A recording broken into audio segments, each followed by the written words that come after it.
Why will India's foreign policy be a tightrope walk? Trump ਨੇ almost 10 ਦੇ ਕਰੀਬ head of status ਨੂੰ invite ਕੀਤਾ ਕਿ ਉਹ ਉਹਦੇ ਓਥ ਟੇਕਿੰਗ ਸੈਰੇਮਨੀ 'ਤੇ ਆਉਣ, ਜਿਨ੍ਹਾਂ ਦੇ ਵਿੱਚ ਚਾਈਨੀਜ਼ ਸ਼ੀ ਜਿਨਪਿੰਗ ਨੂੰ ਇਨਵਾਈਟ ਕੀਤਾ, ਇਟਾਲੀਅਨ ਮੈਲਾਨੀਆ ਨੂੰ ਕੀਤਾ, ਸ਼ਾਇਦ ਐਲ ਸੈਲਵਾਡੋਰ ਨੂੰ, ਨਿੱਕੇ ਨਿੱਕੇ ਮੁਲਕ ਵੀ ਨੇ ਉਹਨਾਂ 'ਚ, ਪਰ ਮੋਦੀ ਨੂੰ ਕੋਈ ਇਨਵੀਟੇਸ਼ਨ ਨਹੀਂ ਹੈ। ਮੋਦੀ ਇੱਥੇ ਸਪਟੈਂਬਰ ਦੇ ਵਿੱਚ ਆਇਆ UN ਦੇ ਲਈ ਔਰ ਬਾਅਦ ਦੇ, ਤੇ even Ajit Doval national security adviser ਹੈ, ਉਹ ਨਹੀਂ ਆਇਆ ਕਿਉਂਕਿ ਆਲਰੇਡੀ ਸਿਵਲ ਕੇਸ ਵੀ ਫਾਈਲ ਹੈ। ਟ੍ਰਾਂਸਨੈਸ਼ਨਲ ਰਿਪਰੈਸ਼ਨ ਦਾ ਮੁੱਦਾ ਵੀ ਨਿਖਿਲ ਗੁਪਤਾ ਨੂੰ 1 ਸਾਲ ਦੇ ਐਫਰਟ ਤੋਂ ਬਾਅਦ ਅਮਰੀਕਾ ਜਿਹੜਾ ਐਕਸਟ੍ਰਾਡਾਈਟ ਕਰਕੇ ਲਿਆਇਆ।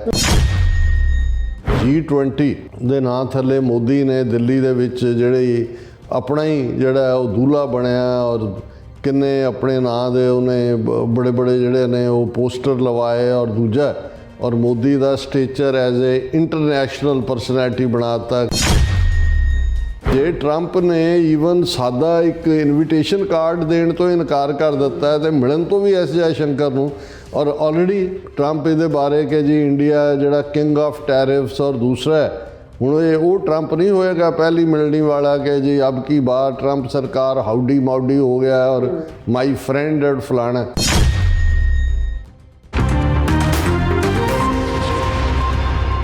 Viewers welcome back on program. So इस गलबात करन जा रहे हैं भारत के हवाले नाल कि भारत के सियासी माहरा अनुसार भी भारत की 2024 विच विदेश नीति जिहड़ी है वो पूरी तरह फेल हुई है और अंतरराष्ट्रीय तौर पर five eyes country which Bharat की पहचान एक दहशतगर्द स्टेट वजों हुई है और उत्थे बांग्लादेश, मालदीव्स, नेपाल समेत जिहड़े गुआढ़ी मुल्क ने उस दे हथों निकल चुके हैं और वरा 2025 भारत लई होर भी वड्डे झटकियां वाला वरा होवेगा। सो इस बारे ਆਪਾਂ ਗੱਲਬਾਤ ਕਰਨ ਜਾ ਰਹੇ ਹਾਂ। ਸੋ ਅਸੀਂ ਚਾਹਾਂਗੇ ਕਿ ਤੁਸੀਂ ਇਸੇ ਤਰ੍ਹਾਂ ਬੜੇ ਰਹਿਣਾ, ਦੇਖਣ ਸੁਣਨੇ ਜਾਂ ਲਿਖਣ ਲਈ ਤੁਹਾਡਾ ਸਭ ਦਾ ਬਹੁਤ ਬਹੁਤ ਸ਼ੁਕਰੀਆ ਜੀ। ਡਾਕਟਰ ਸਾਹਿਬ ਕੀ ਕਹਿਣਾ ਚਾਹੋਗੇ? ਦੇਖੋ, ਅਸੀਂ ਅੱਜ ਦੇ ਇਸ ਪ੍ਰੋਗਰਾਮ ਦੇ ਵਿੱਚ ਜ਼ਿਆਦਾ ਇੰਟਰਨੈਸ਼ਨਲ ਇਸ਼ੂਜ਼ ਨੂੰ ਇਸ ਲਈ ਵੀ ਡਿਸਕਸ ਕਰ ਰਹੇ ਹਾਂ ਕਿਉਂਕਿ ਬੇਸ਼ੱਕ ਅਸੀਂ ਲਾਸਟ 2 ਪ੍ਰੋਗਰਾਮ 2024 ਦੇ ਉਹਨਾਂ ਦੇ ਵਿੱਚ ਇਹਨਾਂ ਨੂੰ ਟੱਚ ਬੇਸ ਕੀਤਾ, ਪਰ ਮੈਂ ਇਹ ਸਮਝਦਾ ਕਿ ਵੀ ਸਾਡੇ ਆਪਣੇ ਲੋਕਾਂ ਨੂੰ ਇੰਟਰਨੈਸ਼ਨਲ ਪੋਲੀਟਿਕਸ ਨੂੰ ਦੇਖਣ, ਸਮਝਣ ਜਾਂ ਉਸ 'ਚ ਦਿਲਚਸਪੀ ਪੈਦਾ ਕਰਨ ਦੀ ਖਾਸੀ ਜ਼ਰੂਰਤ ਹੈ ਕਿਉਂਕਿ ਇਹ ਠੀਕ ਹੈ ਵੀ ਘਰੇਲੂ ਜਦੋਂ ਅਸੀਂ ਗੱਲ ਕਰਦੇ ਹਾਂ ਵਿਦਨ ਕੌਮੀ ਕ੍ਰਾਈਸਿਸ ਜਾਂ ਪੰਜਾਬ ਦੇ ਹਵਾਲੇ ਨਾਲ ਉਸ ਦੀ ਇੱਕ ਆਪਣੀ ਅਹਿਮੀਅਤ ਹੈ, ਪਰ ਜਿਹੜੀਆਂ ਤਬਦੀਲੀਆਂ ਨੇ ਜਾਂ ਖਾਸ ਤੌਰ 'ਤੇ ਜਿਹੜੀ ਦੁਨੀਆ ਦੇ ਵਿੱਚ ਜੋ ਕੁਝ ਚੱਲ ਰਿਹਾ ਹੈ ਉਹ ਇੱਕ ਦੂਸਰੇ ਨੂੰ ਤਾਂ ਪ੍ਰਭਾਵਿਤ ਕਰਦਾ ਹੈ, ਪਰ ਸਿੱਖ ਕੌਮ ਜਿਹੜੀ ਬੇਸ਼ੱਕ ਆਬਾਦੀ ਦੇ ਲਿਹਾਜ਼ ਨਾਲ ਅਸੀਂ ਇੱਕ ਵਿਦਨ ਇੰਡੀਆ ਵੀ ਸਾਡੀ ਛੋਟੀ ਪਰਸੈਂਟੇਜ ਹੈ, ਗਲੋਬਲ ਪਾਪੂਲੇਸ਼ਨ 8 ਬਿਲੀਅਨ ਦੇ ਵਿੱਚ ਤਾਂ ਅਸੀਂ ਆਟੇ 'ਚ ਲੂਣ ਦੇ ਬਰਾਬਰ ਹੈ, ਪਰ ਇਸ ਵੇਲੇ ਸਾਡੀ ਵਿਜ਼ੀਬਿਲਿਟੀ ਔਰ ਜਿਹੜੀ ਖਾਸ ਤੌਰ 'ਤੇ ਜਿਵੇਂ ਕਿਸਾਨ ਮੂਵਮੈਂਟ ਜਦੋਂ 19 ਮਹੀਨੇ ਚੱਲੀ, ਕਿਸਾਨ ਮੂਵਮੈਂਟ ਨੇ ਭਾਰਤ ਦੇ ਖੇਤੀ ਕਾਨੂੰਨਾਂ ਨੂੰ ਬਦਲਣ ਦੇ ਉੱਤੇ ਮੋਦੀ ਐਂਡ ਕੰਪਨੀ ਨੂੰ ਮਜਬੂਰ ਕੀਤਾ। ਉਦੋਂ ਦੁਨੀਆ ਨੇ ਦੇਖਿਆ ਵੀ ਇੱਕ ਸਟੇਜ ਹੁੰਦੀ ਹੈ ਹਰ ਚੀਜ਼ ਦੀ ਜਦੋਂ ਤੁਸੀਂ ਕਿਸੇ ਨੂੰ ਮਾਈਨੋਰਿਟੀ ਕਹਿ ਕੇ ਪਾਸੇ ਕਰ ਦਿੰਦੇ ਹੋ। ਫਿਰ ਅਸੀਂ ਇਹ ਵੀ ਦੇਖਿਆ ਕਿ ਭਾਈ ਇਹੀ ਪਾਰਟ ਜੋ ਟ੍ਰਾਂਸਨੈਸ਼ਨਲ ਰਿਪਰੈਸ਼ਨ ਦਾ ਭਾਰਤ ਵਾਲੇ ਪਾਕਿਸਤਾਨ 'ਚ ਕਰ ਰਹੇ ਸੀ, ਹੁਣ ਤਾਂ ਐਨ ਨਿਊ ਈਅਰ ਈਵ ਦੇ ਮੌਕੇ ਦੇ ਉੱਤੇ ਵਾਸ਼ਿੰਗਟਨ ਪੋਸਟ ਨੇ ਉੱਪਰੋਂ ਥੱਲੀ ਆਰਟੀਕਲ ਬੜੀ ਡੀਟੇਲ ਦੇ ਵਿੱਚ ਮਾਲਦੀਵਸ ਦੇ ਵਿੱਚ ਕਿਵੇਂ ਇਹ ਰਾਜ ਪਲਟਾ ਕਰਨ ਜਾ ਰਹੇ ਸੀ ਔਰ ਬਾਅਦ ਦੇ ਵਿੱਚ ਟ੍ਰਾਂਸਨੈਸ਼ਨਲ ਰਿਪਰੈਸ਼ਨ ਦੇ ਉੱਤੇ ਪਾਕਿਸਤਾਨ 'ਚ ਕੀ ਇਹਨਾਂ ਨੇ ਕੀਤਾ, ਕਿਵੇਂ ਕਸ਼ਮੀਰੀ ਐਕਟਿਵਿਸਟ ਜਾਂ ਜਿਹਨੇ ਸਰਬਜੀਤ ਸਿੰਘ ਨੂੰ ਮਾਰਿਆ ਉਹਦੀ ਟਾਰਗੇਟ ਕਿਲਿੰਗ, ਸਿੱਖ ਐਕਟਿਵਿਸਟ ਦੀ ਕਿਲਿੰਗ। ਲੇਕਿਨ ਸਭ ਤੋਂ ਜ਼ਿਆਦਾ ਜੇ ਇਹਨਾਂ ਨੂੰ ਫਸਾਇਆ ਜਾਂ ਪਾਕਿਸਤਾਨ ਤਾਂ ਬੋਲਿਆ ਨਹੀਂ ਹੈ ਬਹੁਤਾ, ਹੁਣ ਉਹਨਾਂ ਦੀ ਵਾਸ਼ਿੰਗਟਨ ਪੋਸਟ ਨੇ ਸਟੋਰੀ ਕੀਤੀ ਤਾਂ ਉਹਨਾਂ ਦੀ ਡੌਨ ਤੇ ਦੂਜੀਆਂ ਅਖਬਾਰਾਂ ਨੇ ਵੀ ਉਸ ਸਟੋਰੀ ਨੂੰ ਚੁੱਕਿਆ, ਲੇਕਿਨ ਇਹਨਾਂ ਨੂੰ ਇੰਟਰਨੈਸ਼ਨਲ ਕਟਹਿਰੇ 'ਚ ਖੜਾ ਕਰਨ 'ਚ ਸਿੱਖਾਂ ਨੇ ਵੱਡਾ ਰੋਲ ਅਦਾ ਕੀਤਾ ਔਰ ਉਹ ਭਾਵੇਂ ਕੈਨੇਡਾ ਹੋਏ, ਅਮਰੀਕਾ ਹੋਏ ਜਾਂ ਆਸਟ੍ਰੇਲੀਆ ਹੋਏ, ਔਰ ਇਹਦੇ ਬਾਵਜੂਦ ਕਿ 40 ਵਰ੍ਹੇ ਤੋਂ ਇਹਨਾਂ ਨੇ ਸਾਡੀ ਲਗਾਤਾਰਤਾ ਦੇ ਨਾਲ ਇਕੱਲੀ ਪਰਸੀਕਿਊਸ਼ਨ ਨਹੀਂ ਕੀਤੀ, ਇੱਕ ਤੋਂ ਬਾਅਦ ਇੱਕ ਹਰ ਦਹਾਈ 4 ਜੇ ਦਹਾਈਆਂ ਡੈਕੇਡਸ ਅਸੀਂ 1984 ਤੋਂ ਹੁਣ ਤੱਕ ਦੇ ਦੇਖ ਲਈਏ ਤੇ ਇਹਨਾਂ ਦੇ ਵਿੱਚ ਉਹਨਾਂ ਨੇ ਤਾਂ ਫੁੱਲ ਸਕੇਲ ਇੱਕ ਦਹਾਈ ਉਹਨਾਂ ਨੇ ਫੁੱਲ ਸਕੇਲ ਜਿਹੜੇ ਹੈ ਉਹ ਨਸਲਕੁਸ਼ੀ ਕੀਤੀ, ਫਿਜ਼ੀਕਲ ਜਿਹਦੇ 'ਚ 50,000 ਤੋਂ ਜ਼ਿਆਦਾ ਸਿੱਖ ਨੌਜਵਾਨ ਤਾਂ ਉਹਨਾਂ ਨੇ 1992 ਤੋਂ 1994 ਤੱਕ ਮਾਰਤੇ। 84 ਤੋਂ 94-95 ਤੱਕ ਦਾ ਇੱਕ ਪੀਰੀਅਡ ਜਿਹੜਾ ਉਹ ਪੂਰਾ ਪੰਜਾਬ ਨੂੰ 18 ਸਾਲ ਤੋਂ ਲੈ ਕੇ 32-33 ਸਾਲ ਤੱਕ ਦੀ ਜਵਾਨੀ ਦਾ ਘਾਣ ਕਰਨ ਦਾ ਪੀਰੀਅਡ ਹੈ। ਫਿਰ ਅਸੀਂ ਇਮੀਡੀਏਟ ਜਿਹੜੀ ਦੂਸਰੀ ਜਨਰੇਸ਼ਨ ਹੈ ਉਹਨੂੰ ਉਹਨਾਂ ਨੇ ਐਸਾ ਡਰੱਗਸ ਦੇ ਹਵਾਲੇ ਕੀਤਾ ਕਿ ਬੜੀਆਂ ਸਿਸਟੇਮੈਟਿਕਲੀ ਉਹਨਾਂ ਰੀਜਨਸ ਦੇ ਵਿੱਚ ਜਿੱਥੋਂ ਜ਼ਿਆਦਾ ਜੁਝਾਰੂ ਸਿੰਘ ਨਿਕਲੇ ਸੀ ਡਰੱਗਸ ਲਿਆਂਦੀਆਂ। ਫਿਰ ਅਸੀਂ ਦੇਖਦੇ ਹਾਂ ਕਿ ਜਿਉਂ ਹੀ ਨਵਾਂ ਮਿਲੇਨੀਅਮ ਸ਼ੁਰੂ ਹੁੰਦਾ ਹੈ, ਨਵਾਂ ਡੈਕੇਡ ਦੇ ਜਿਹੜਾ ਮਿਡ ਤੱਕ ਪਹੁੰਚਦੇ ਆ, ਫਿਰ ਗੈਂਗਸਟਰ ਕਲਚਰ ਕ੍ਰੀਏਟ ਕੀਤਾ। ਉਹ ਕਿਹਨੇ ਕੀਤਾ? ਬਾਦਲਾਂ ਨੇ ਕੀਤਾ, ਕਾਂਗਰਸ ਨੇ ਕੀਤਾ, ਕਿਸੇ ਹੋਰ ਨੇ। ਇਹ ਬਿਸਾਈਡਸ ਦਾ ਪੁਆਇੰਟ ਹੈ। ਪਰ ਇਹ ਖੇਡ ਏਜੰਸੀਆਂ ਖੇਡ ਹੀ ਰਹੀਆਂ ਸੀ। ਨਹੀਂ ਤਾਂ ਗੈਂਗਸਟਰ ਸ਼ਬਦ ਪੰਜਾਬ ਦੇ ਵਿੱਚ ਬਦਮਾਸ਼ ਲਫ਼ਜ਼ ਪੁਰਾਣੇ, ਉਹ ਹਰ ਪਿੰਡ 'ਚ ਵੀ ਕੋਈ ਇੱਕ ਅੱਧਾ ਹੁੰਦਾ ਸੀ, ਜਾਂ ਉਹ ਵੀ ਆਪਣੇ ਇਲਾਕੇ 'ਚ ਵਾਰਦਾਤ ਨਹੀਂ ਸੀ ਕਰਦਾ, ਭੱਜ ਜਾਂਦਾ ਸੀ ਜਾਂ ਦੂਜਾ। ਪਰ all of A sudden gangster ਲਫ਼ਜ਼ ਜਿਹੜਾ ਹੈ, ਫਿਰ ਗੈਂਗਾਂ ਹੋ ਗਈਆਂ ਜੀ। ਉਹਦੀ ਗੈਂਗ ਨੇ ਉਹਨੂੰ ਮਾਰਤਾ, ਫਿਰ ਬਾਹਰਲੇ ਗੈਂਗਸਟਰ ਆ ਗਏ, ਲਾਰੈਂਸ ਬਿਸ਼ਨੋਈ ਵਗੈਰਾ ਤਾਂ ਅਜੇ ਤਾਜ਼ਾ ਕੰਮ ਹੈ। ਪਰ ਅਸੀਂ ਉਸ ਪੀਰੀਅਡ 'ਚ ਦੇਖਦੇ ਹਾਂ। ਔਰ ਫਿਰ ਇੰਨਾ ਫੀਅਰ ਇਨਸਿਕਿਉਰਿਟੀ ਪੈਦਾ ਕਰ ਦਿੱਤੀ ਗੈਂਗਸਟਰਾਂ ਰਾਹੀਂ ਵੀ। ਡਰੱਗਸ ਦਾ ਪਾਰਟ ਲਗਾਤਾਰ ਜਾਰੀ ਰਿਹਾ, ਜਿਹੜੀਆਂ 1995-96 'ਚ ਇੰਟਰੋਡਿਊਸ ਹੋਣੀਆਂ ਸ਼ੁਰੂ ਹੋਈਆਂ। ਔਰ ਨਾਲ ਦੀ ਨਾਲ ਬਾਕੀ ਸਾਰੀਆਂ ਓਪਰਚੁਨਿਟੀਜ਼ ਇਕਨੋਮਿਕਲ ਬੰਦ ਕਰਤੀਆਂ। ਜਿਹੜੀ ਇੰਡਸਟਰੀ ਦੀ ਮਾਈਗ੍ਰੇਸ਼ਨ, ਹਿਮਾਚਲ ਔਰ ਜੰਮੂ ਕਸ਼ਮੀਰ ਉਹਨਾਂ ਨੂੰ ਸਪੈਸ਼ਲ ਪੈਕੇਜ ਦੇਣੇ ਸ਼ੁਰੂ ਕਰ ਦਿੱਤੇ।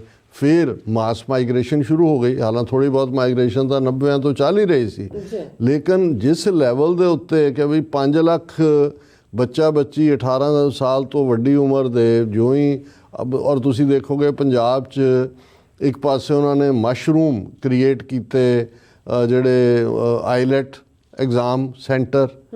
ਦੂਸਰੇ ਪਾਸੇ ਤੁਸੀਂ ਪੰਜਾਬ 'ਚ ਦੇਖੋਗੇ 2-3 ਦਿਨ ਪਹਿਲਾਂ ਹੀ ਕੋਈ ਗੱਲ ਕਰ ਰਹੇ ਸੀ ਕਿ ਵੀ ਕਿਵੇਂ ਪੰਜਾਬ 'ਚ DNA ਬਦਲਿਆ ਜਾ ਰਿਹਾ ਜਾਂ ਦੂਜਾ। ਪੰਜਾਬ ਦੇ ਹਰ ਵੱਡੇ ਸ਼ਹਿਰ ਦੇ ਵਿੱਚ ਤੁਹਾਨੂੰ ਸਪਰਮ ਬੈਂਕ ਮਿਲਣਗੇ, ਔਰ ਉਹਨਾਂ 'ਚ ਕਿਵੇਂ ਰੇਸ ਬਦਲੀ ਜਾਂਦੀ ਹੈ ਜਾਂ ਕਿਵੇਂ ਉਹ ਹੁੰਦਾ ਹੈ, ਕਿਉਂਕਿ ਉਹਨਾਂ ਨੇ ਜਦੋਂ ਡਰੱਗਸ ਔਰ ਦੂਸਰਾ ਪਾਰਟ ਲਿਆਂਦਾ ਉਸ ਨੇ ਦੂਸਰੇ ਪਾਸਿਓਂ ਇਨਕੈਪੇਬਿਲਿਟੀ ਲੈ ਆਉਂਦੀ। ਸੋ ਇਹ ਜਦੋਂ ਤੁਸੀਂ ਜਿਹੜੀਆਂ ਏਜੰਸੀਆਂ ਜਾਂ ਜਿਹੜੇ ਲੋਕ ਬੈਠ ਕੇ ਪਲਾਨ ਕਰਦੇ ਨੇ, ਉਹ ਐਵੇਂ ਨਹੀਂ ਕਰਦੇ ਹੈ। ਉਹਨਾਂ ਨੇ ਪੂਰਾ ਕੈਲਕੂਲੇਟ ਕੀਤਾ ਹੁੰਦਾ ਕਿ ਵੀ ਤੁਹਾਨੂੰ ਟੋਟਲ ਵਾਰ ਜਿਹਨੂੰ ਕਿਹਾ ਜਾਂਦਾ ਇਵੇਂ ਹੀ ਹੁੰਦਾ।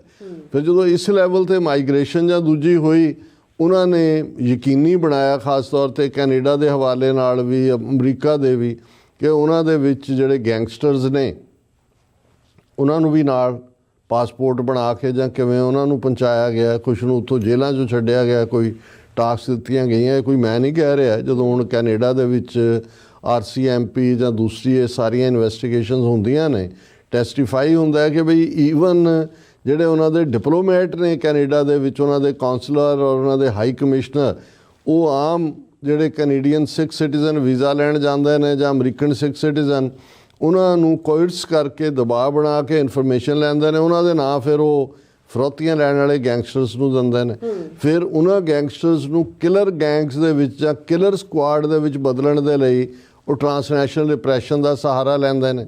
ਹਰਦੀਪ ਸਿੰਘ ਨਿੱਜਰ ਦੇ ਮਾਮਲੇ 'ਚ ਤੁਸੀਂ ਉਹ ਚਾਰੋਂ ਹੀ ਕਾਤਲ ਮੁੰਡੇ ਆ ਉਹੀ ਨੇ ਪੰਜਾਬ ਦੇ, ਜਿਨ੍ਹਾਂ ਨੂੰ ਇਹਨਾਂ ਨੇ ਕਿਵੇਂ ਉੱਥੋਂ ਕੱਢਿਆ, ਫਿਰ ਇੱਥੇ ਕਿਵੇਂ ਕੀਤਾ, ਔਰ ਫਿਰ ਇਹ ਟੋਟਲ ਡਿਨਾਇਲ ਦੇ ਵਿੱਚ ਚਲੇ ਜਾਂਦੇ ਨੇ। ਜੇ ਕੈਨੇਡਾ 'ਚ ਐਕਸਪੋਜ਼ ਹੋਏ, ਅਮਰੀਕਾ 'ਚ ਹੋਏ, ਫਿਰ ਉਹ ਉਹਨਾਂ ਦੀਆਂ ਏਜੰਸੀਆਂ ਸਿੱਧੇ ਤੌਰ 'ਤੇ ਰਾਹ ਇਨਵੋਲਵ ਹੋ ਕੇ ਕਿਵੇਂ ਵਿਕਾਸ ਯਾਦਵ ਉਹਨਾਂ ਦਾ ਹਾਇਰ ਲੈਵਲ IPS ਕਿਵੇਂ ਜਿਹੜਾ ਉਹ ਇੱਥੇ ਹਾਇਰ ਕਰਦਾ ਹੈ, ਔਰ ਨਿਖਿਲ ਗੁਪਤਾ, ਔਰ ਅੱਗੋਂ ਸਾਰੀ ਕਹਾਣੀ ਅਸੀਂ ਰਿਪੀਟ ਕਰਦੇ।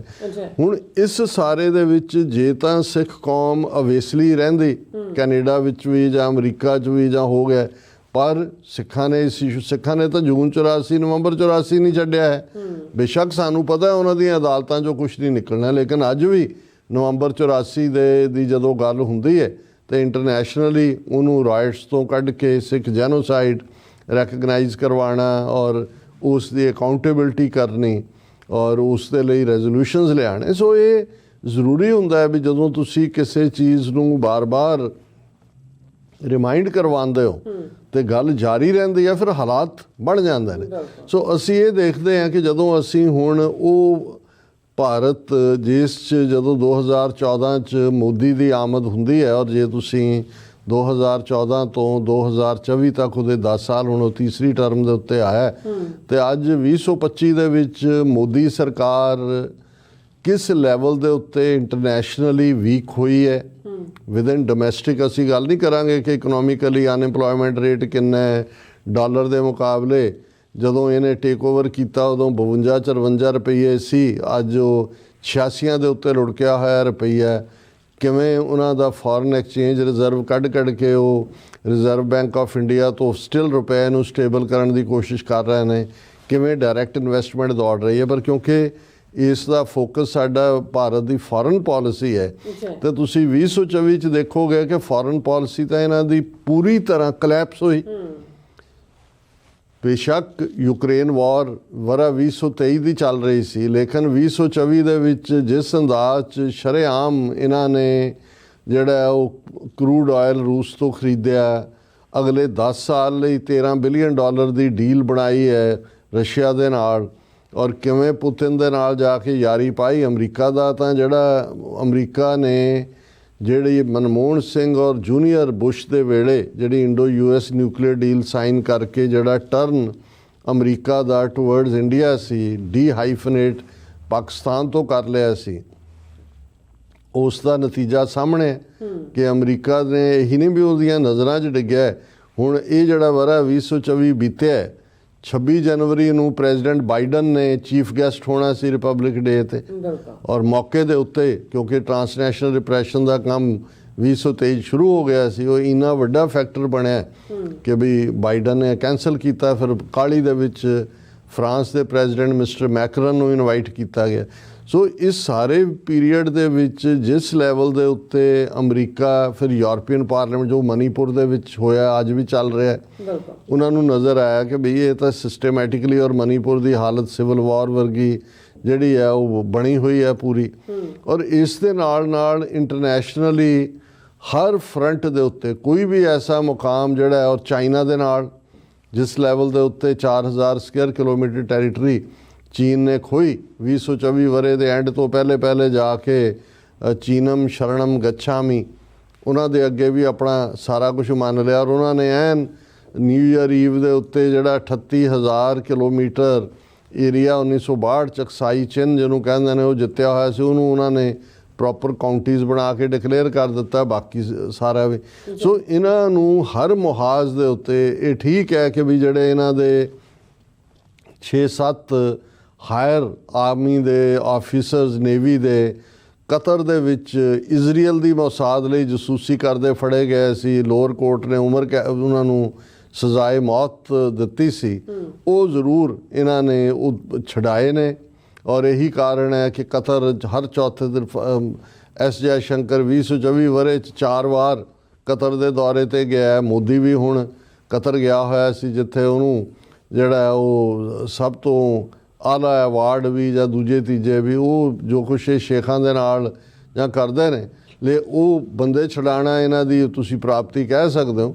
ਪਰ ਅਦਰ ਦੈਨ ਦੈਟ ਨਾ ਇੰਟਰਨੈਸ਼ਨਲ ਪੋਲੀਟਿਕਸ ਦੇ ਲੈਵਲ ਦੇ ਉੱਤੇ ਕੋਈ ਰੋਲ ਰਿਹਾ ਹੈ। ਯੂਕਰੇਨ ਦੇ ਮੁੱਦੇ ਦੇ ਉੱਤੇ ਬਦਨਾਮੀ ਖੱਟੀ, ਮਿਡਲ ਈਸਟ ਦੇ ਲੈਵਲ ਦੇ ਉੱਤੇ ਇਹਨਾਂ ਨੇ ਇੱਕ ਪਾਸੜ ਕਰਕੇ ਜੀ ਸਾਡੇ ਵਰਕਰ ਜਾਣਗੇ ਇਜ਼ਰਾਈਲ 'ਚ ਜਾਣਗੇ, ਉੱਥੋਂ ਵੀ ਭੱਜ ਰਹੇ ਨੇ।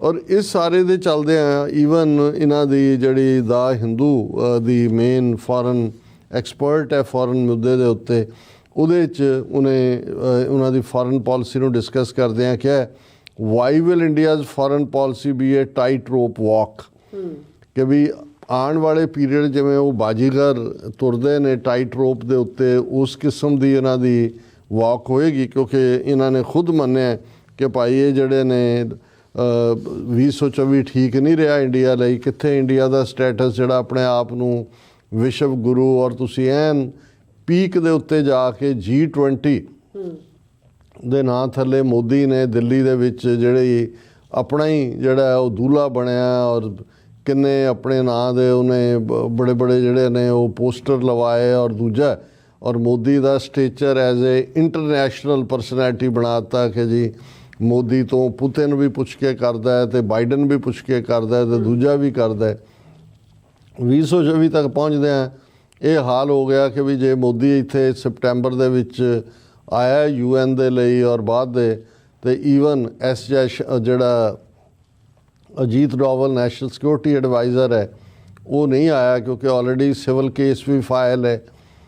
ਟਰਾਂਸਨੈਸ਼ਨਲ ਰਿਪਰੈਸ਼ਨ ਦਾ ਮੁੱਦਾ ਵੀ ਨਿਖਿਲ ਗੁਪਤਾ ਨੂੰ 1 ਸਾਲ ਦੇ ਐਫਰਟ ਤੋਂ ਬਾਅਦ ਅਮਰੀਕਾ ਜਿਹੜਾ ਐਕਸਟ੍ਰਾਡਾਈਟ ਕਰਕੇ ਲਿਆਇਆ ਅਡਾਨੀ, ਉਹਦੇ ਖਿਲਾਫ ਨਿਊਯਾਰਕ ਦੀ ਅਦਾਲਤ ਦੇ ਵਿੱਚ ਚਾਰਜਿਸ ਜਿਹਦੇ 'ਚ ਉਹਦਾ ਭਤੀਜਾ ਵੀ ਸ਼ਾਮਲ ਹੈ ਔਰ ਵਾਰੰਟ ਵੀ ਕੱਢੇ ਹੋਏ ਨੇ। ਔਰ ਇਹ ਸਾਰੀ ਜਿਹੜੀਆਂ ਨੇ ਬਿਗ ਫੇਲਿਅਰਸ, ਕੈਨੇਡਾ ਦੇ ਨਾਲ ਤਾਂ ਕਲੈਪਸ ਹੀ ਹੋ ਗਿਆ ਸਾਰਾ, 6 ਉਹਨਾਂ ਦੇ ਸਮੇਤ ਹਾਈ ਕਮਿਸ਼ਨਰ ਦੇ ਉਹਨਾਂ ਨੇ ਕੱਢ ਕੇ ਬਾਹਰ ਮਾਰੇ।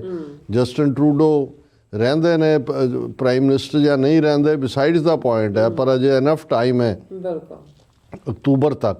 ਪਰ ਇੰਡੀਆ ਨੂੰ ਕੰਧ ਦੇ ਨਾਲ ਲਾ ਕੇ ਖੜਾ ਕਰ ਦਿੱਤਾ ਔਰ ਇਹਦਾ ਨਤੀਜਾ ਵੀ America, Canada, Australia, UK, New Zealand 5 eyes countries ਦੇ ਵਿੱਚ India as a rogue state, as a transnational repression ਦਾ ਮੁੱਦਾ ਔਰ ਇਹ ਮੁੱਦੇ ਈਵਨ US ਕਾਂਗਰਸ ਔਰ ਸੈਨੇਟ ਦੇ ਵਿੱਚ ਵੀ ਬਿਲਸ ਦੇ ਰੂਪ ਦੇ ਵਿੱਚ ਪਏ ਹੋਏ ਨੇ। ਸੋ ਇਸ ਸਭ ਨੂੰ ਜਦੋਂ ਅਸੀਂ ਦੇਖਦੇ ਹਾਂ ਕਿ ਵੀ ਸਭ ਤੋਂ ਵੱਡਾ ਜਿਹਨੂੰ ਕਹਿੰਦੇ ਨੇ ਵੀ ਅੱਖਾਂ ਥੱਲੇ ਕੁਝ ਹੋ ਜਾਣਾ ਉਹ ਬੰਗਲਾਦੇਸ਼ ਹੈ। ਔਰ ਅੱਜ ਹੀ ਕਿਸੇ ਨੇ ਇਹ ਉਹਨਾਂ ਦਾ ਇੱਕ ਐਕਸਪਰਟ ਫਾਰਨ ਐਕਸਚੇਂਜ ਜਿਹੜਾ ਫੋਰਨ ਪਾਲਿਸੀ ਦਾ ਉਹ ਕਹਿ ਰਿਹਾ ਸੀ ਕਿ ਵੀ ਤੁਸੀਂ ਬਲੇਮ ਕਰ ਰਹੇ ਹੋ ਜੀ ਡੀਪ ਸਟੇਟ ਨੇ ਇਹ ਕਰਤਾ। ਔਰ ਇੰਨੀ ਕੁ ਫਰਸਟ੍ਰੇਸ਼ਨ ਹੋਈ BJP ਦੀ ਫਾਈਨਲੀ ਇਹਨਾਂ ਦੀ ਫੇਲਿਅਰ ਦੀ ਕਿ ਉਹਨਾਂ ਦੇ ਤਵਾੜੀ ਲੀਡਰ ਨੇ ਪਹਿਲਾਂ ਰਾਜ ਸਭਾ ਦੇ ਵਿੱਚ ਰੌਲਾ ਪਾਇਆ ਜੀ deep state America George Soros destabilise ਕਰ ਰਿਹਾ। ਉਹ ਜਿਹੜਾ ਫੋਰਨ ਪਾਲਿਸੀ ਐਕਸਪਰਟ ਸੀ ਉਹ ਕਹਿੰਦਾ ਵੀ ਜਾਰਜ ਸੋਰਸ ਦਾ ਜਿਹੜਾ ਸਾਰਾ ਵਰਥ ਹੈ ਉਹ $6 ਬਿਲੀਅਨ ਹੈ। ਤੁਹਾਡਾ ਇਕੱਲਾ ਅਡਾਨੀ ਦਾ ਜਿਹੜਾ ਉਹ $72 ਬਿਲੀਅਨ ਹੈ। ਅੰਬਾਨੀ ਉਸ ਤੋਂ ਵੀ $20 ਬਿਲੀਅਨ ਜ਼ਿਆਦਾ ਹੈ। ਔਰ ਕੁੱਲ ਮਿਲਾ ਕੇ ਜਿੰਨੀ ਅੰਬਾਨੀ ਤੇ ਅਡਾਨੀ ਦੋਨਾਂ ਦੀ ਵੈਲਥ ਹੈ ਉਹਦਾ 15ਵਾਂ ਹਿੱਸਾ ਵੀ ਜਾਰਜ ਸੋਰਸ ਨਹੀਂ ਹੈ। ਪਰ ਤੁਸੀਂ ਉੱਥੇ ਐਸਾ ਇੱਕ ਪਿੱਟ ਸਿਆਪਾ ਪਾਇਆ ਹੋਇਆ ਕਿ ਜਾਰਜ ਸੋਰਸ ਨੇ ਇਹ ਕਰਵਾਤਾ ਉਹ ਕਰਵਾਤਾ, ਉਜ਼ਬੇਕਿਸਤਾਨ 'ਚ ਮੀਟਿੰਗ ਕਰ ਲਈ, ਰਾਹੁਲ ਗਾਂਧੀ ਨੂੰ ਕਰਤਾ, ਇੰਡੀਆ ਨੂੰ ਸਟੈਬਲਾਈਜ਼ ਕਰਨਾ ਚਾਹੁੰਦੇ ਨੇ, ਡੀਪ ਸਟੇਟ ਸਟੈਬਲਾਈਜ਼ ਕਰਨਾ ਚਾਹੁੰਦੀ ਹੈ। ਉਹ ਚੱਲ ਰਹੀ ਸੀ ਗੱਲ ਕਿ ਜੀ ਇੱਥੇ ਜੈ ਸ਼ੰਕਰ ਕੀ ਕਰਨ ਆਇਆ ਔਰ ਉਹ ਕਿਵੇਂ ਜਿਹੜਾ ਉਹ ਰੁਲਿਆ ਹੋਇਆ DC ਦੇ ਵਿੱਚ ਬੈਠਾ। ਤਾਂ ਉਦੋਂ ਹੀ ਇਹ ਆਇਆ ਕਿ ਭਾਈ ਹੁਣ ਤੁਸੀਂ ਇਸ ਕਿਸਮ ਦਾ ਬਕੜਵਾਦ ਕਰੋਗੇ, ਭਾਵੇਂ ਇਹ ਆਊਟਗੋਇੰਗ ਐਡਮਿਨਿਸਟ੍ਰੇਸ਼ਨ ਹੈ, ਪਰ ਸਾਹਮਣੇ ਤਾਂ ਆ ਗਿਆ ਕਿ ਵੀ ਤੁਹਾਡੇ ਪੱਲੇ ਕੀ ਹੈ। ਹੁਣ ਇਸ ਸਾਰੇ ਦੇ ਚੱਲਦਿਆਂ ਜਦੋਂ ਅਸੀਂ ਇਹ ਦੇਖ ਰਹੇ ਹਾਂ ਕਿ ਭਾਈ ਇਕੱਲਾ ਇਹੀ ਨਹੀਂ ਕਿ ਅਮਰੀਕਾ ਨੇ ਭਾਰਤ ਨੂੰ ਔਰ ਜੋ ਸਲੂਕ ਜੈ ਸ਼ੰਕਰ ਦੇ ਨਾਲ ਇਹਨਾਂ 3 ਰੋਜ਼ਾ ਦੌਰੇ ਦੇ ਦੌਰਾਨ ਹੋਇਆ, ਕੋਈ ਵੀ ਆਫੀਸ਼ੀਅਲ ਕੋਈ ਵੀ ਜਿਹੜੇ ਨੋਮੀਨੇਟ ਕੀਤੇ ਨੇ ਟਰੰਪ ਨੇ ਐਡਮਿਨਿਸਟ੍ਰੇਸ਼ਨ ਦੇ ਲਈ, ਜੈ ਸ਼ੰਕਰ ਤਾਂ ਟਰੰਪ ਨੂੰ ਮਿਲਣਾ ਚਾਹੁੰਦਾ ਸੀ, ਕੋਈ ਵੀ ਨਹੀਂ ਮਿਲਿਆ। ਉਹੀ ਜੈਕ ਸਲੀਵਾਨ ਜਿਹੜਾ ਬਾਈਡਨ ਐਡਮਿਨਿਸਟ੍ਰੇਸ਼ਨ ਦਾ ਔਰ ਜਿਹੜਾ ਐਂਟਨੀ ਬਲਿੰਕਨ ਉਹਨੂੰ ਮਿਲ ਕੇ ਔਰ ਨਾ ਕੋਈ ਸੱਦਾ ਨਾ ਕੋਈ ਗੱਲ, ਉਹਦੀ ਅਸੀਂ ਗੱਲ ਡੀਟੇਲ ਦੇ ਨਾਲ ਕਰਾਂਗੇ। ਹੁਣ ਇਸ ਦੇ ਉਲਟ ਅਸੀਂ ਦੇਖਦੇ ਹਾਂ ਕਿ ਜਿਸ ਪਾਕਿਸਤਾਨ ਨੂੰ ਫੇਲਡ ਸਟੇਟ ਤੇ ਅਦਰਵਾਈਜ਼ ਇਕਨੋਮਿਕਲ ਔਰ ਮੰਗਤਾ ਤੇ ਇਹ ਉਹ ਕਹਿ ਰਹੇ ਨੇ, ਇਸ ਖਬਰ ਨੂੰ ਇੰਡੀਅਨ ਮੀਡੀਆ ਵੀ ਖਾ ਗਿਆ ਔਰ ਪਾਕਿਸਤਾਨੀ ਮੀਡੀਆ ਨੇ ਵੀ ਉਵੇਂ ਨਹੀਂ ਉਭਾਰਿਆ। ਹੁਣ ਪਾਕਿਸਤਾਨ ਅਗਲੇ 2 ਸਾਲ ਲਈ ਯੂਨਾਈਟਿਡ ਨੇਸ਼ਨ ਸਿਕਿਉਰਿਟੀ ਕੌਂਸਲ ਦਾ ਜਿਹੜਾ ਹੈ ਉਹ ਮੈਂਬਰ ਬਣਿਆ। 15 ਮੈਂਬਰ ਨੇ, 5 ਪੱਕੇ ਨੇ, veto wielding America, Russia, China, France, UK, 10 ਜਿਹੜੇ ਨੇ ਉਹ ਰੋਟੇਸ਼ਨਲ ਨੇ ਔਰ 2 ਸਾਲ ਲਈ ਪਾਕਿਸਤਾਨ ਬਣਿਆ। ਲੇਕਿਨ ਇਹਦੇ ਨਾਲੋਂ ਵੀ ਜ਼ਿਆਦਾ ਹਾਲਾਂਕਿ ਇਸ ਦੀ ਇਲੈਕਸ਼ਨ ਚੋਣ ਤਾਂ ਜਿਹੜੇ ਚੁਣੇ ਜਾਂਦੇ ਨੇ 10 ਇਹ UN ਜਨਰਲ ਅਸੈਂਬਲੀ ਵੱਲੋਂ ਚੁਣੇ ਜਾਂਦੇ ਨੇ। 193 ਮੈਂਬਰ ਨੇ UN ਜਨਰਲ ਅਸੈਂਬਲੀ ਦੇ। ਪਰ ਜਿਹੜਾ ਪਾਕਿਸਤਾਨ ਦੀ ਚੋਣ UN ਜਨਰਲ ਅਸੈਂਬਲੀ ਦੇ ਮੈਂਬਰਾਂ ਵੱਲੋਂ ਹੁੰਦੀ ਹੈ, 193 ਮੁਲਕਾਂ ਚੋਂ ਆਲਮੋਸਟ 180 ਮੁਲਕ ਪਾਕਿਸਤਾਨ ਦੇ ਹੱਕ 'ਚ ਵੋਟ ਪਾਉਂਦੇ ਨੇ ਕਿਉਂਕਿ ਇਹਨਾਂ ਦਾ ਕੋਟਾ ਹੈ ਵੀ ਇਹਨੇ ਯੂਰਪ 'ਚੋਂ, ਈਸਟਰਨ ਯੂਰਪ 'ਚੋਂ, ਇਹ ਲੇਟਨ ਅਮਰੀਕਾ ਔਰ ਕੈਰੀਬੀਅਨ, ਇੰਨਾ ਏਸ਼ੀਆ ਔਰ ਇੰਨਾ ਫਲਾਣਾ, ਔਰ ਉਸ ਕੋਟੇ 'ਚੋਂ ਪਾਕਿਸਤਾਨ ਜਿਹੜਾ ਹੈ ਉਹ 180 ਦੇ ਨੇੜੇ ਤੇੜੇ ਜਿਹੜੀਆਂ ਨੇ ਵੋਟਾਂ ਉਹਨੂੰ 193 ਚੋਂ ਮਿਲਦੀਆਂ ਨੇ। ਸੋ ਇਹ ਇੱਕ ਪਾਸੇ ਪਾਕਿਸਤਾਨ ਦੀ ਇਹ ਡਿਪਲੋਮੈਟਿਕ ਸਕਸੈਸ ਹੈ ਕਿ ਉਹ UN ਸਿਕਿਉਰਿਟੀ ਕੌਂਸਲ 'ਚ ਆ ਕੇ ਬੈਠਾ ਤੇ ਇੰਡੀਆ ਦਾ ਹਾਲ ਇਹ ਹੈ ਕਿ ਭਾਈ ਇਸ ਸਾਰੇ ਦੇ ਚੱਲਦਿਆਂ ਕਿਸ ਕਦਰ ਹੁਣ ਜੇ ਟਰੰਪ ਨੇ ਆਲਮੋਸਟ 10 ਦੇ ਕਰੀਬ ਹੈਡ ਆਫ ਸਟੇਟਸ ਨੂੰ ਇਨਵਾਈਟ ਕੀਤਾ ਕਿ ਉਹ ਉਹਦੇ ਓਥ ਟੇਕਿੰਗ ਸੈਰੇਮਨੀ 'ਤੇ ਆਉਣ, ਜਿਨ੍ਹਾਂ ਦੇ ਵਿੱਚ ਚਾਈਨੀਜ਼ ਸ਼ੀ ਜਿਨਪਿੰਗ ਨੂੰ ਇਨਵਾਈਟ ਕੀਤਾ ਹੈ, ਇਟਾਲੀਅਨ ਮੈਲਾਨੀਆ ਨੂੰ ਕੀਤਾ ਹੈ, ਸ਼ਾਇਦ ਐਲ ਸੈਲਵਾਡੋਰ ਨੂੰ, ਨਿੱਕੇ ਨਿੱਕੇ ਮੁਲਕ ਵੀ ਨੇ ਉਹਨਾਂ 'ਚ, ਪਰ ਮੋਦੀ ਨੂੰ ਕੋਈ ਇਨਵੀਟੇਸ਼ਨ ਨਹੀਂ ਹੈ। ਹੁਣ ਉਹਨਾਂ ਨੂੰ ਇਹ ਪਤਾ ਨਹੀਂ ਲੱਗਦਾ ਵੀ ਇੱਕ ਪਾਸੇ ਅਸੀਂ ਮੋਦੀ ਟਰੰਪ ਦਾ ਯਾਰ ਤੇ ਫਲਾਣਾ ਤੇ ਢਿਮਕਾ ਤੇ ਇਹ ਸਾਰਾ ਕੀ ਹੈ। ਤਕਲੀਫ ਉਹਨਾਂ ਨੂੰ ਇਸ ਤੋਂ ਪਹਿਲਾਂ ਵੀ ਹੋਈ ਕਿ ਜੀ ਇਹ ਹਰਮੀਤ ਕੌਰ ਢਿੱਲੋਂ ਨੂੰ ਅਸਿਸਟੈਂਟ ਅਟਾਰਨੀ ਜਨਰਲ ਨੋਮੀਨੇਟ ਕਰਤਾ ਹੈ ਔਰ ਦੂਸਰਾ ਕਰਤਾ ਹੈ। ਹੁਣ ਇਹ ਜਦੋਂ ਅਸੀਂ ਫੇਲਿਓਰ ਦੀ ਗੱਲ ਕਰਦੇ ਹਾਂ ਜਾਂ ਜਦੋਂ ਗ੍ਰਾਫ ਥੱਲੇ ਨੂੰ ਜਾਂਦਾ, ਇਹੀ ਘਟਨਾਵਾਂ ਹੁੰਦੀਆਂ ਨੇ। ਇਹਨੂੰ ਜਿਵੇਂ ਮਰਜ਼ੀ ਤੁਸੀਂ ਇੰਟਰਪ੍ਰੇਟ ਕਰਨਾ ਚਾਹੋ, ਲੇਕਿਨ ਹਕੀਕਤ ਇਹ ਹੈ ਵੀ 2024 ਦੇ ਵਿੱਚ ਜਿਹੜਾ ਭਾਰਤ ਦਾ ਗ੍ਰਾਫ ਹੈ ਫੋਰਨ ਪਾਲਿਸੀ ਦੇ ਲਿਹਾਜ਼ ਨਾਲ ਡਿਜ਼ਾਸਟਰਸ, ਬਿਲਕੁਲ ਕਲੈਪਸ, ਫਲॉप। ਔਰ ਹੁਣ ਉਹਨੂੰ ਕਿੰਨਾ ਕੁ ਉਹਨੂੰ ਰਿਪੇਅਰ ਕਰ ਪਾਉਣਗੇ। ਹੁਣ 2025 ਤਾਂ ਟਰੰਪ ਆ ਗਿਆ ਤੇ ਜੇ ਟਰੰਪ ਨੇ ਈਵਨ ਸਾਦਾ ਇੱਕ ਇਨਵੀਟੇਸ਼ਨ ਕਾਰਡ ਦੇਣ ਤੋਂ ਇਨਕਾਰ ਕਰ ਦਿੱਤਾ ਤੇ ਮਿਲਣ ਤੋਂ ਵੀ ਐਸ ਜੈ ਸ਼ੰਕਰ ਨੂੰ, ਔਰ ਆਲਰੇਡੀ ਟਰੰਪ ਇਹਦੇ ਬਾਰੇ ਕਿ ਜੀ ਇੰਡੀਆ ਜਿਹੜਾ ਕਿੰਗ ਆਫ ਟੈਰਿਫਸ ਔਰ ਦੂਸਰਾ ਹੁਣ ਉਹ ਟਰੰਪ ਨਹੀਂ ਹੋਏਗਾ ਪਹਿਲੀ ਮਿਲਣੀ ਵਾਲਾ ਕਿ ਜੀ ਅਬ ਕੀ ਬਾਰ ਟਰੰਪ ਸਰਕਾਰ ਹਾਊਡੀ ਮਾਊਡੀ ਹੋ ਗਿਆ ਔਰ ਮਾਈ ਫਰੈਂਡ ਐਡ ਫਲਾਣਾ। ਹੁਣ ਦਾ ਜਿਹੜੀ ਸਿਚੁਏਸ਼ਨ ਆ ਪੂਰੀ ਬਦਲੀ ਹੋਈ ਹੈ। ਸੋ ਇਹ ਹੁੰਦਾ ਹੈ ਕਿ ਵੀ ਜਿਹੜਾ ਪਤਾ ਵੀ ਨਹੀਂ ਲੱਗਦਾ ਕਿ ਕਦੋਂ ਫਰਸ਼ ਤੋਂ ਕੋਈ ਅਰਸ਼ 'ਤੇ ਚਲਾ ਜਾਂਦਾ ਹੈ, ਪਰ ਜੇ ਅਰਸ਼ 'ਤੇ ਗਿਆ ਦਿਮਾਗ ਖਰਾਬ ਹੋ ਜਾਏ ਫਿਰ ਧੜਮ ਕਰਕੇ ਫਰਸ਼ 'ਤੇ ਵਾਪਸ ਡਿੱਗੀ ਦਾ ਜੋ ਹਾਲ ਭਾਰਤ ਦਾ ਹੋਇਆ। ਜੀ ਰਾਜ ਸਾਹਿਬ ਤੁਹਾਡਾ ਬਹੁਤ ਬਹੁਤ ਧੰਨਵਾਦ। ਸੋ ਅਥਲੇ ਨੇ ਬ੍ਰੇਕ ਵਿਊਅਰਸ ਸਾਨੂੰ ਇਸੇ ਤਰ੍ਹਾਂ ਬਣੇ ਰਹਿਣਾ। ਮਿਲਦੇ ਹਾਂ ਛੋਟੇ ਜਿਹੇ ਵਕਫੇ ਤੋਂ ਬਾਅਦ।